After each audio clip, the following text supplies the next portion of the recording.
Hey guys, welcome back to Medicine Deconstructed. I'm your host, Dr. Jay Rutland. You know, we've heard a lot of things about coronavirus lately. One of the main things we've heard is this issue of variants. So today I'm going to talk about what variants actually mean. And I'm not going to get into all the data and the phylogeny of variants and the numbers that we're seeing, which countries we're seeing them in. I'm going to talk practically because as you and I know, that's what I like to do. So thanks for joining me today, and I'll see you in a few seconds here.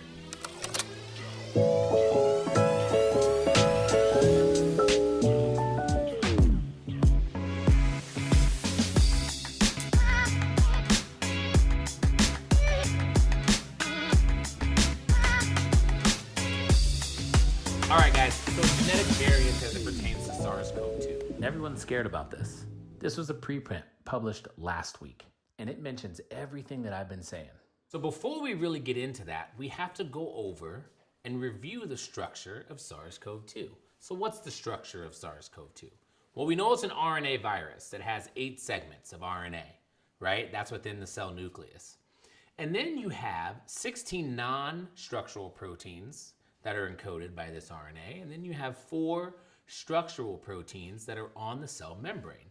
Those structural proteins, as we can see right here, are envelope, membranous, nucleocapsid, and spike.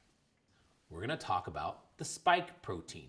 The spike protein is what binds to our cell receptors, ACE2R, and allows its membrane to fuse with our own cell membranes and spit in its RNA, and then its machinery takes over our cell. What the immune system does is it engulfs the virus and it splits the virus into different pieces. It might look at the nucleocapsid protein, the membranous protein, the spike protein. It might look at some non-structural proteins. But let's just talk about the spike right now because that's where the variants are. So you have many different amino acids that are stacked on top of one another that basically make the form of the spike protein.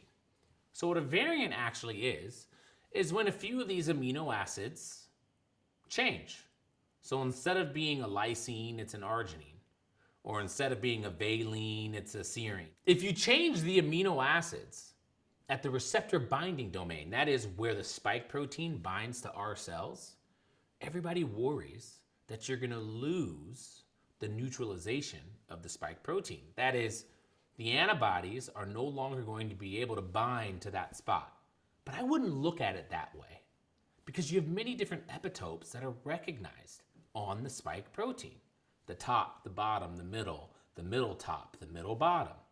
So because the immune system recognizes so many different pieces of the spike protein, you're going to have many different layers that have to fail for us to really be worried about genetic variants. That's why I don't spend a whole lot of time talking about it. I feel like now I have to because all of you have asked me to, but I want people to understand that there's the antibodies, there's the T cells, there's the B cells, dendritic cells, all different types of cells that recognize pieces of the spike protein. So basically what we're doing is we are genetically engineering the code for what spike protein typically looks like on coronavirus. Once we give you that code, your body will absorb it. It'll go into the cells. That mRNA will be converted into actual spike protein. The spike protein on the inside of your cell will be recognized as foreign, split up into different pieces, and then presented on the cell membrane to all the white blood cells for them to be able to see how to create antibodies and T cells and B cells and dendritic cells to recognize different pieces of spike protein. In other words, it creates different epitopes for multiple layers of the immune system. Once it does that, it remembers how to create those cells and those products so that way when you are actually presented with real virus, it already knows how to defeat and recognize the spike protein. Now the worry is that the spike protein has changed so much that the immune system doesn't recognize it anymore. But that's simply not true. The number one thing to remember is that the variants have always been around. They've always been here. So while we went through these clinical trials with the mRNA vaccines, and we discovered that virtually no one got severe COVID-19 secondary to SARS CoV-2, we already had our answer.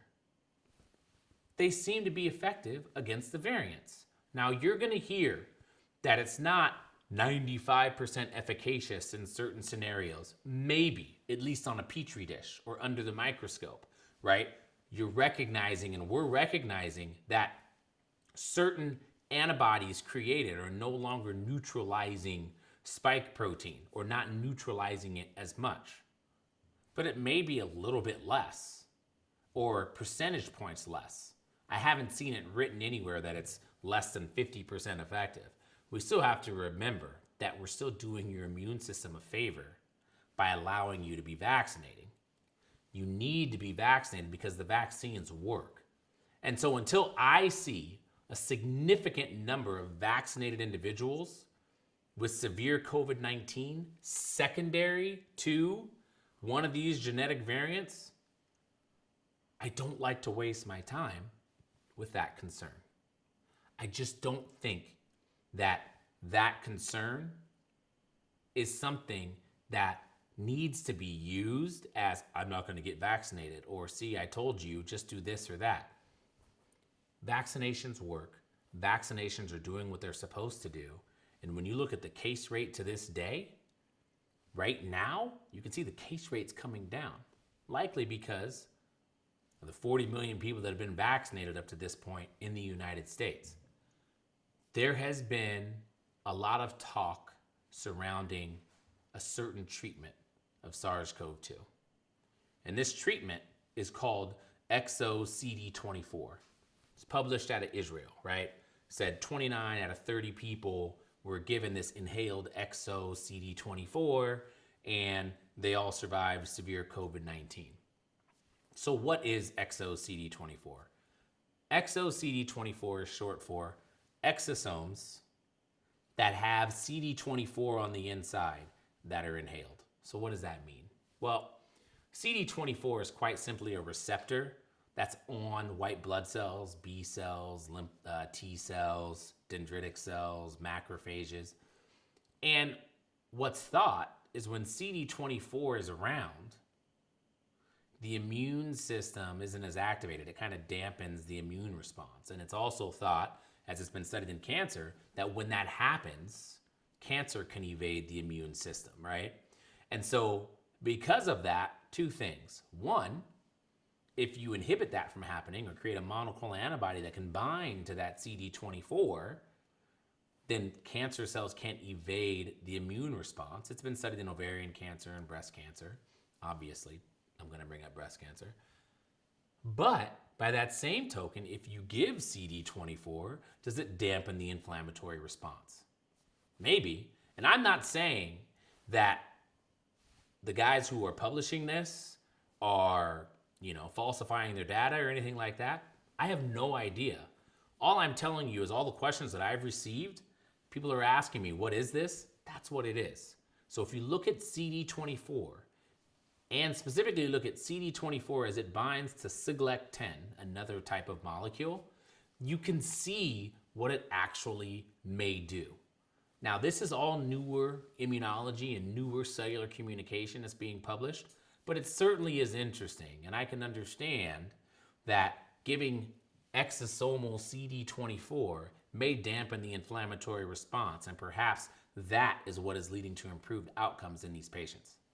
I appreciate you guys being here today. I appreciate you guys being a part of Medicine Deconstructed.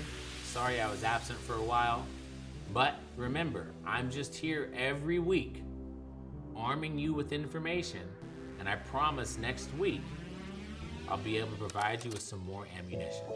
Thanks for joining Medicine Deconstructed, and I'll see you next time.